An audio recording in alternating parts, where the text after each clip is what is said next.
pochi chilometri da Firenze e poco fuori dal Galluzzo, costruito su di una collina chiamata Monte Acuto o Monte Santo, sorge il complesso monastico monumentale della Certosa, voluta da Niccolò Acciaioli attorno al 1340.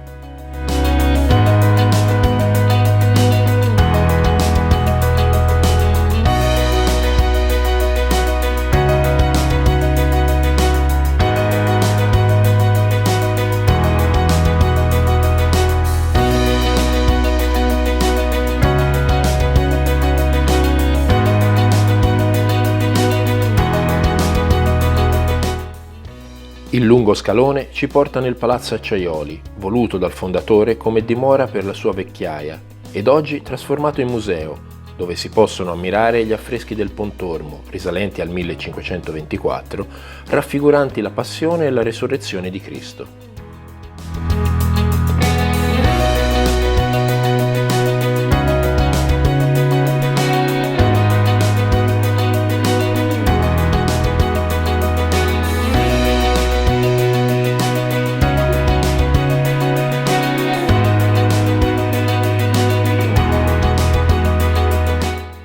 Una particolarità di questo museo è quella di esporre anche le copie su tela degli affreschi del Pontormo, realizzate alla fine del Cinquecento da artisti come l'Empoli, il Cigoli ed altri, e che ci permettono di apprezzare quelli che erano i colori originali degli affreschi, oggi purtroppo deteriorati.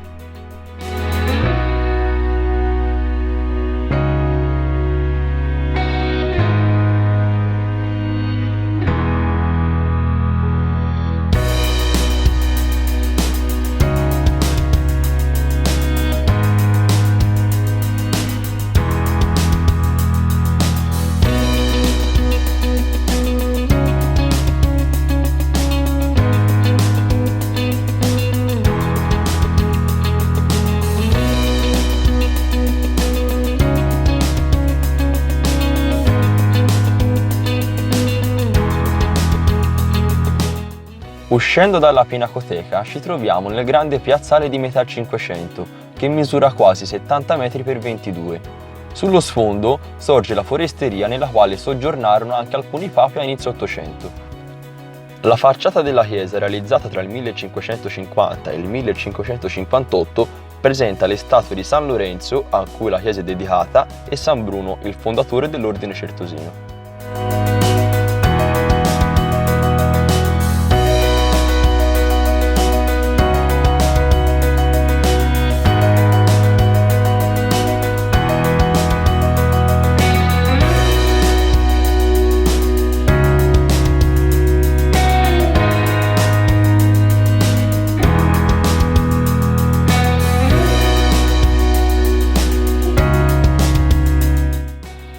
Prima della chiesa troviamo il coro dei Conversi, di forma quadrata e con una cupola emisferica centrale.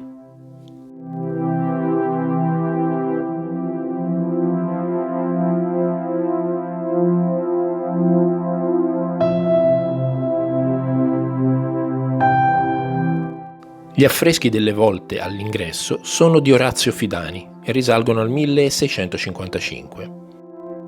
Lo splendido coro, magnificamente intagliato e raffigurante putti e grifi, tutti diversi tra loro, risale al 1570.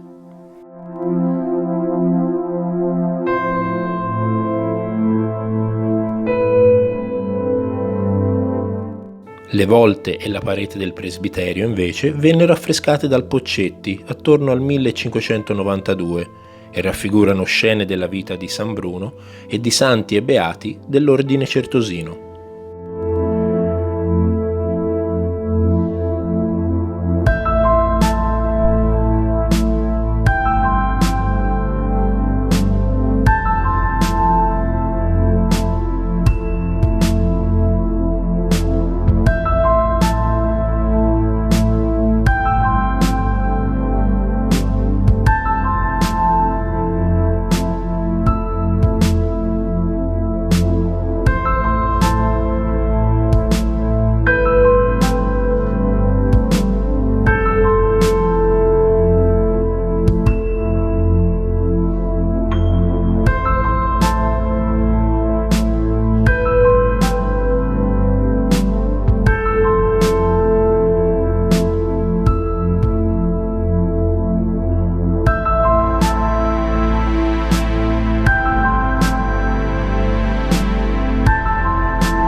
Dal chiostrino del Colloquio, ricostruito attorno al 1558 su progetto di Giovanni Fancelli e nel quale spicca il bel lavabo in pietra serena del 1495, si accede alla sala del capitolo, dove troviamo la splendida crocifissione di Mariotto Albertinelli del 1506 e la tomba del vescovo Leonardo Bonafè realizzata nel 1550 da Francesco da Sangallo.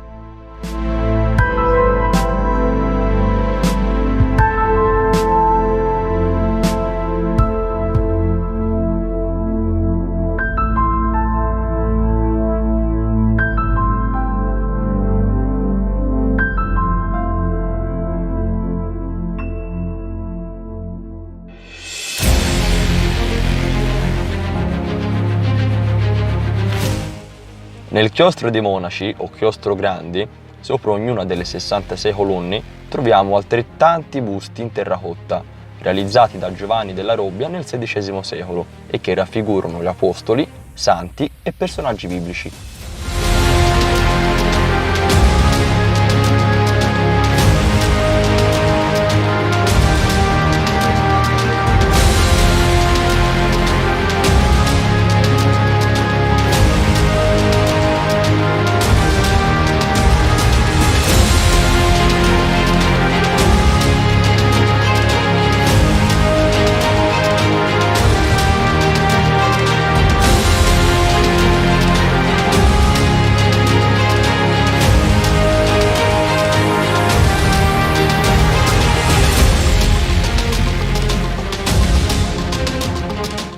La finestrella serviva a passare il cibo ai monaci che mangiavano nelle proprie celle, tranne la domenica, quando si ritrovavano nel refettorio che vedremo dopo.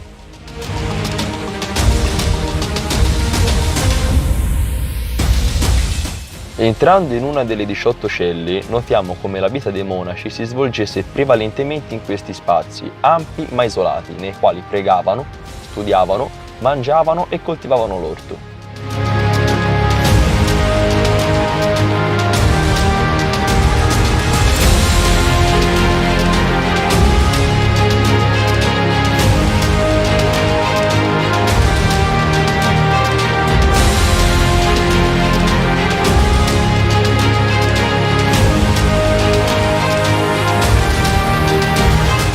Anche l'architetto francese Le Corbusier visitò la Certosa e ne studiò a fondo le celle per i suoi studi sull'organizzazione dello spazio abitativo.